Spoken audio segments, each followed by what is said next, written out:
Mis à part les 3 trucs dont je vais parler par rapport aux enjeux de l'IA, tout le reste, pas d'émotion, pas de romantisme, pas de nostalgie.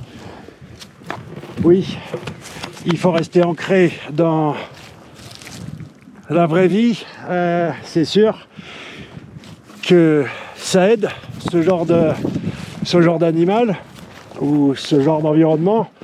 Mais honnêtement, que tous les jobs s'en aillent et que les robots bossent à notre place d'ici 10 ans, vraiment, tu as besoin de travailler, d'avoir 50 digital workers qui bossent à ta place et que toi tu fasses du sport et de l'art à la place, je vois pas trop le problème.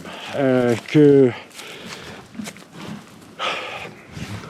l'IA aille nous tuer, bon ben écoute, Terminator viendra nous sauver, ok? Je laisse les philosophes de l'IA philosopher. Moi, en tant que bon capitaliste, oui, j'ai une éthique. Mais les plans sur la comète, je les laisse de côté aux autres. Par contre, ouais, il y a quand même 3 trucs qui, à mon avis, en tant qu'entrepreneur qui a démarré en 2015 de manière improbable en interviewant, en faisant un podcast avec le docteur Louis Dorard, décembre 2015. Louis Dorard, docteur S Machine Learning. J'ai lu son bouquin Bootstrapping Machine Learning. J'ai appris Python et j'ai commencé mon premier machine learning était dans Gmail d'ailleurs. J'aurais pu le mettre en vente ou le proposer au public et commencer officiellement ma carrière à ce moment-là. J'ai baissé la tête et je commence à l'ouvrir aujourd'hui pour une raison bien spécifique. Ça va être le point numéro 2. Mais point numéro 1, si tu me suis, j'en ai parlé déjà plusieurs fois. Mais c'est quand même un point essentiel que j'entends pas assez, que ce soit même dans les professionnels de l'IA ou même ceux qui veulent combattre l'IA avec leurs détecteurs IA, et les journalistes, les profs, tout ce que tu veux. Uncanny Valley, la vallée de l'étrange. Ouais. Que ce soit du texte, de l'image ou de la vidéo, on est équipé d'un détecteur de bullshit qui fait que c'est repoussant, c'est creepy. Tu vois ce que je veux dire? C'est-à-dire que quand un truc... Et ça, c'est chacun... Toi, tu peux apprécier l'image, moi, elle va me dégoûter. Chacun son baromètre, on est chacun plus ou moins aiguisé pour ce genre de trucs. Les jeux vidéo, les dessins animés, les marionnettes connaissent ce principe depuis des décennies.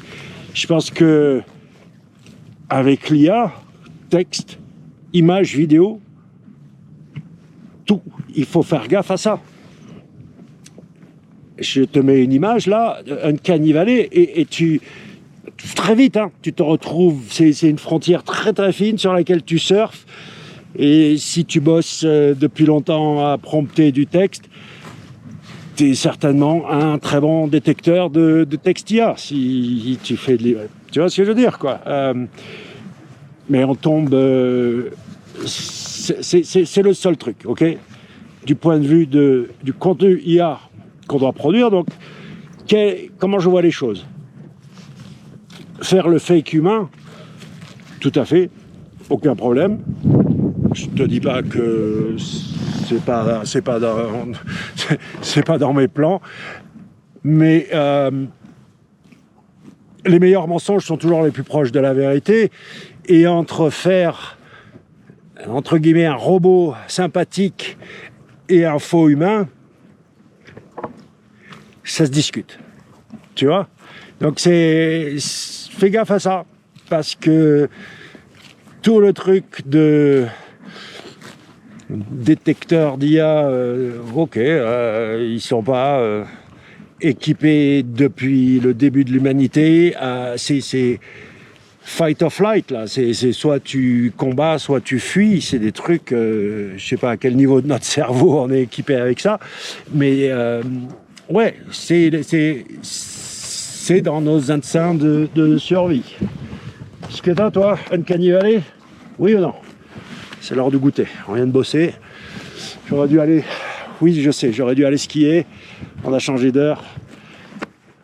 Levé trop tard pour faire du ski. Et puis, discipline. Discipline, petite parenthèse, entrepreneuriat. Tout le monde se plaint. Discipline.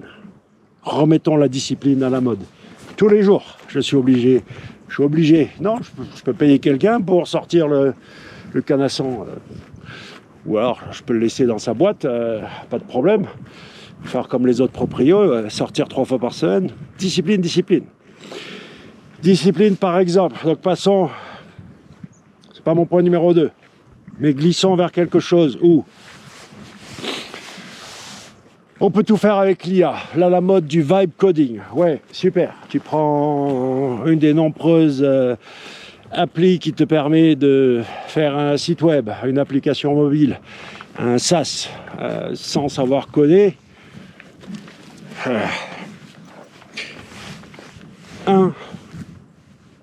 Tu dois savoir comment faire. 2, tu optimises, tu simplifies. 3, 4, 5, 6, tu vas vouloir automatiser. Donc, l'effort, la discipline de se taper 10 heures de Python, 20 heures de PHP. À l'époque, moi, je me suis tapé 200 heures de PHP et je sais absolument pas, je déteste ce langage, c'est horrible. Ça me fait vomir. Python, j'adore. Mais ouais, discipline de au moins savoir comment ça se passe, minimum syndical. Je suis pas maçon, mais oui, j'ai monté une charpente, j'ai monté des murs. Si je dois superviser la construction de ma maison, peut-être que c'est pas mal que je puisse au moins voir que les gars ils sont en train de faire monter un mur droit, tu vois. Ils peuvent mettre du sable, trop de sable dans le ciment, j'en sais rien, tu vois, truc comme ça, quoi. C'est pas le code, c'est qu'un langage. Oui, avec l'âge, alors c'est sûr, si tu as des gamins entre 7 et 12 ans, apprends-leur à coder. C'est criminel aujourd'hui de pas faire apprendre aux gamins le code. Et après, bon courage aux 50 000 développeurs en France. S'ils continuent, qu'est-ce que tu as eu? S'ils continuent de faire les divas et qu'ils ne sont pas capables d'ingénierie, on a besoin de nouvelles races de développeurs. Des très très bons, les divas moyennes qui peuvent pas livrer, qui peuvent pas les divas, on n'en veut plus. Les moyens, on n'en veut plus. On veut des développeurs capables d'ingénierie. Tu n'as pas besoin de faire l'école d'un ingénieur. Tu dois être capable de raisonner comme un ingénieur. C'est de ça dont on a besoin. Et tu dois adopter l'IA. Tu dois savoir lui parler. Tu dois savoir prompter comme il faut. Donc là, oui, c'est peut-être un 4e point, mais ça, d'apprendre à communiquer avec l'IA, c'est pas vrai que ce modèle est mieux qu'un autre, c'est pas vrai que cette IA est mieux qu'un autre. Il y a chacun à sa place, contexte, pour qui, pourquoi, comment, où, etc. J'utilise tous les modèles, toutes les IA, et je pense qu'elles ont vraiment chacune leur place. Le deuxième enjeu, et le 3e enjeu va venir du 2e. Modèle IA propriétaire, et surtout OpenAI, CloseAI et ChatGPT ou open source. Je comprends que tout le monde s'excite parce que enfin ChatGPT est capable de faire des images décentes. Nous, du côté de l'open source, on n'a pas attendu ou tous ceux qui vendent des images sur le plan professionnel, avec l'IA, n'ont pas attendu ChatGPT pour que ChatGPT se réveille pour faire des images. Parce qu'il faut quand même se rappeler que Dali, c'était complètement naze. Et puis il va voir Sora pour voir que du point de vue de la vidéo, ils sont encore à la préhistoire. Je l'ai bouclé jusqu'à aujourd'hui justement parce que en open source, on bouffait des cailloux, on l'a bouclé, et aujourd'hui, on n'a rien à envier à ChatGPT. Le plan d'OpenAI, voilà comment ça se passe. Étape numéro 1, faire de la bonne cam pour créer des junkies. Ensuite, étape numéro 2, les habituer à des prix hyper élevés. 200 balles l'abonnement pro pour avoir accès aux opérateurs. Et honnêtement, browser-use.com, GitHub, 0 $, l'opérateur, l'agent IA que j'utilise. Et sans doute que même il est beaucoup plus souple et évolutif que celui de ChatGPT. En tout cas, il ne me coûte pas 200 balles par mois. Et on ira voir le point numéro 3 pour... il n'y a pas de solution parfaite non plus. Donc, OpenAI crée des junkies, les habitue à des prix forts, et ensuite il parie sur un truc qui est la friction liée au changement. Tu as choisi l'API de ChatGPT pour construire ton outil en SaaS ou ce que tu veux. Et comment tu changes? Moi, dans ma vision, dans ce que je fais, je peux changer de modèle, c'est complètement du Lego, c'est fait pour ça. Mon IA, entre guillemets, mon système, mon workflow est fait pour que je puisse switcher d'une techno à une autre, d'un modèle à une autre, peu importe. C'est conçu à la base comme ça. J'aime pas du tout l'analogie parce que tu sais ce que je pense de WordPress, mais c'est un peu le même principe, quoi. Tu as le corps, puis après, tu changes de thème, de plugin, de machin, et ça ne remet pas en question le contenu que tu as à l'intérieur de ton WordPress. Et pareil, pour ta baraque, tes fondations sont solides, et après, oui, tu peux même éclater les murs, changer la toiture, et ne parlons pas de la déco. Donc, open source contre modèle, contre IA propriétaire, et en particulier OpenAI. Fais très très attention à ce que tu fais. Déjà, point numéro 1, bosser professionnellement avec le forfait à 20 balles pour générer des images. Ok, je te présente un challenge. Fabrique-moi 100 images avec le même visage. 100 images différentes. Le personnage va faire 100 trucs différents, la même image. Et après, passe-moi ça en vidéo.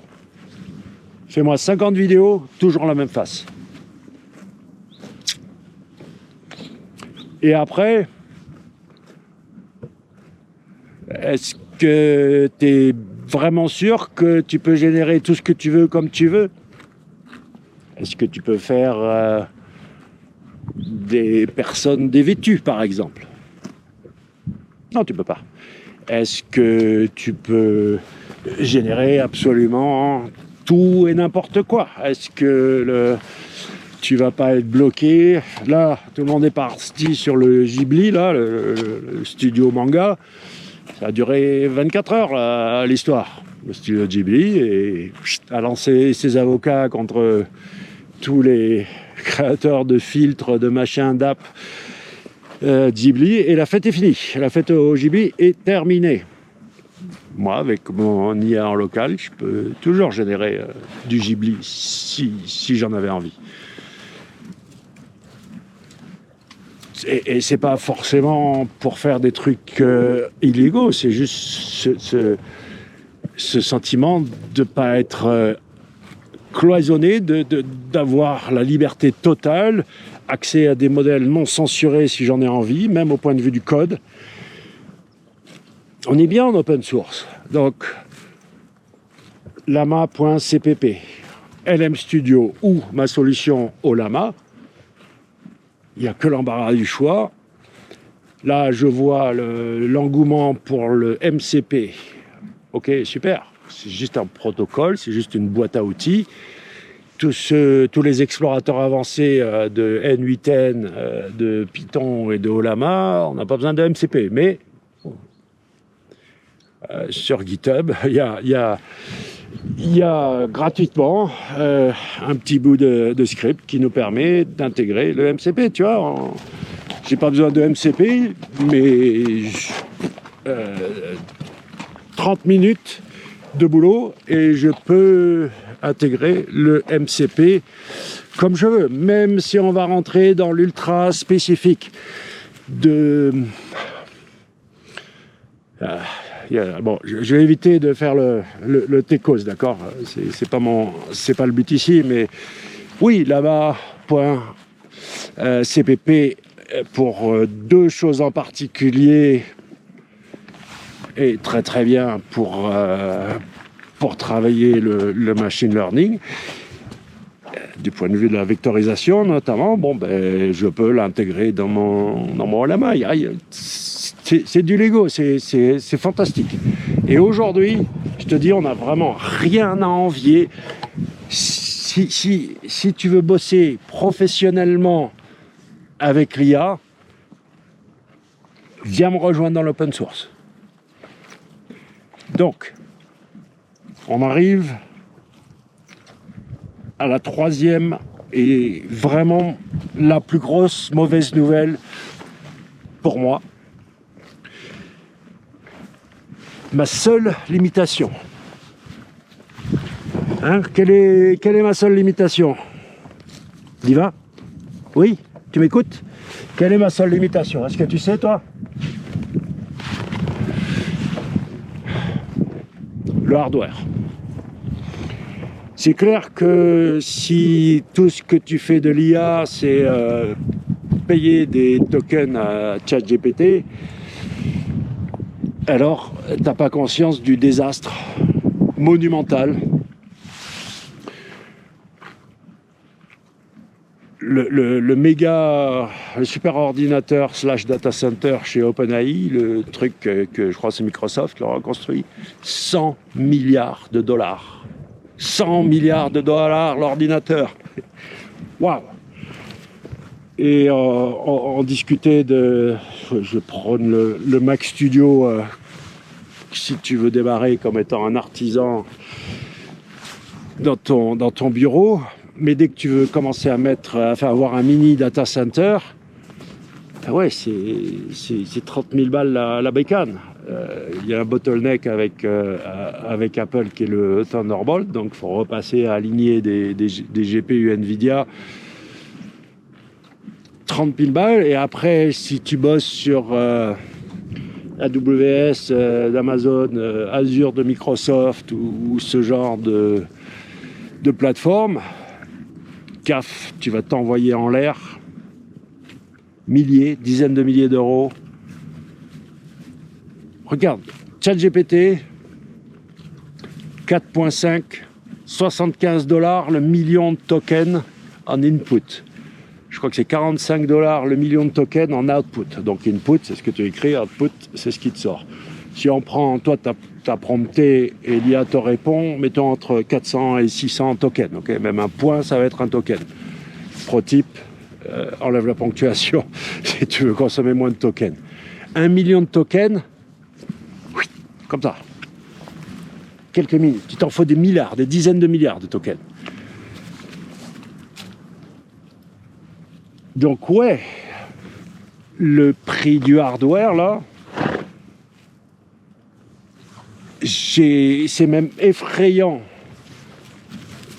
Ou effrayant dans le bon sens, c'est mind-boggling, c'est complètement démentiel les pouvoirs qu'un clodo comme moi peut avoir, sauf que dépenser et il m'en faudrait 3, 100 000 balles d'ordinateur pour avoir mon petit data center. Ouais, ça fait chier, quoi. Ouais, ça fait chier. C'est la seule limite. Juste ça. Et non, pas la nouvelle boîte Nvidia à 3000 balles ne résout pas ce problème-là. Non, le nouveau Mac Studio aussi, il a ce qu'on appelle la bande passante, la bandwidth. C'est super important pour ce qu'on fait. Et encore voilà, un goulet d'étranglement à ce niveau-là.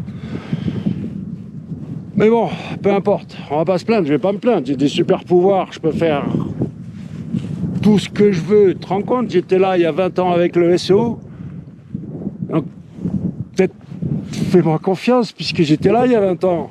Je les ai gagnés, les fameux millions en 2004, printemps 2004, classe moyenne, été 2004, millionnaire. Ce que je te dis, et là c'est pareil. Pareil, sauf que à l'époque on pouvait gagner des millions, si tu les veux, les milliards c'est possible hein, avec l'IA. Plus des millions, un mec tout seul avec effectivement quelques dizaines de milliers d'euros de bécane. Il y a la consommation électrique qui vient avec aussi, c'est clair. Mais fantastique. Uncanny Valley, que tu fasses du texte, de l'image, de la vidéo, fais très très attention à ça. C'est le seul défi qu'on a. Mets de côté tous les objections de... Si on peut pas aujourd'hui avec l'IA produire du meilleur contenu, alors retourne bosser parce que c'est possible de faire du meilleur contenu que les humains avec l'IA. Et puis, oui, attention à ces modèles propriétaires. Grok de X, Grok 3 est réservé aux abonnés, aux utilisateurs de X. Grok 2 est en open source. Google, ils ont Gemini, et en open source, il y a Gemma. Et c'est pas de la merde en branche, Gemma, c'est un très très bon modèle, etc. Tu as Bolt ou N8N en SaaS, tu payes, GitHub, c'est gratos. Des boîtes de tech qui ont une attitude saine vis-à-vis de l'open source. Voilà. Close AI, aka OpenAI. Ouais, je paye mon forfait à 20 balles et j'utilise ChatGPT comme assistant, comme outil professionnel. Non, je ne suis pas un junkie qui va être dépendant de ChatGPT. Jamais. Tu m'y prendras ça et je te conseille de faire de même. Après, ouais, garder la tête froide. J'en ai déjà parlé, mais bon, concluons là-dessus. C'est vraiment une question de mindset. C'est de dire, j'ai trouvé ma niche, voilà ce que je veux faire. Et après, tout ce qui est nouveau et ce qui brille, je teste, je regarde. La plupart, ça m'intéresse, mais je ne le prends pas comme étant des trucs qui me font tourner la tête et qui vont... Non, au contraire, froid, lucide, je trace ma route, je sais ce que je peux proposer, je sais comment le proposer, j'ai trouvé ma niche. Si tu veux une IA spécialisée sur ta thématique en mode B2C ou même B2C d'ailleurs, mais B2B, c'est ce que je privilégie, une IA de pro pour les pros. Appelle-moi, mais honnêtement, il y a zéro... Seule limite, c'est le hardware. Courir chez le banquier, vendre ta Peugeot ou ton Audi et acheter un Mac Studio à 7000 balles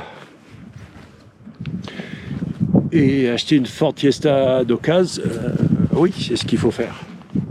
Absolument.